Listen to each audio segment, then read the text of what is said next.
I'm Rabbi Pinchas Landis, and this is Today in Jewish History. Today is the 14th day of the month of Teves. On this day in the year 1935, Rav Reuven Dov Dessler passed away.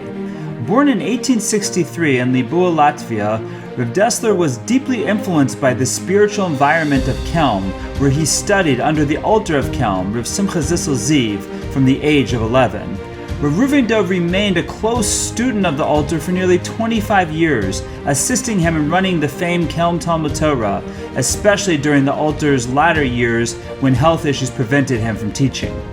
The Alter held Rav Reuven Dov in high regard, once remarking that establishing the Talmud Torah would have been worthwhile for Rav Reuven Dov alone. Rav Reuven Dov married Hene Freidel Grodzensky in 1891 and had a son, the famed Rav Eliyahu Eliezer Dessler, in 1892. Tragically, his wife passed away in 1895, and his second wife, Frume Rochel Rabinowitz, also died in a domestic accident in 1922.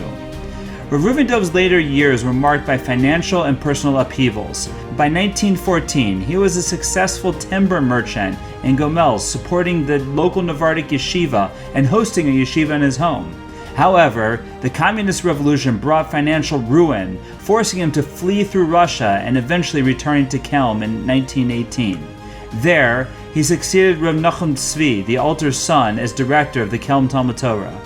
In 1928, Rav Reuven Dov traveled to London for medical treatment, accompanied by his son, Rav Eliyahu Eliezer, who remained in England to recover the family's financial losses. By 1931, Rav Eliyahu had established his family in London, and Rav Reuven Dov joined them, living with his son until his passing in 1935 on this day. Rav Reuven Dov was buried in London, adhering to Kelm traditions which initially left his grave unmarked. A tombstone was eventually erected in 1960 by a relative, mirroring the later placement of markers for Rav Eliyahu and Rebbetzin Bluma Dessler in Bnei Brak, based on the advice of the Steipler Gaon. If you like this video, be sure to check out my book, Today in Jewish History, available at rabbilandis.com.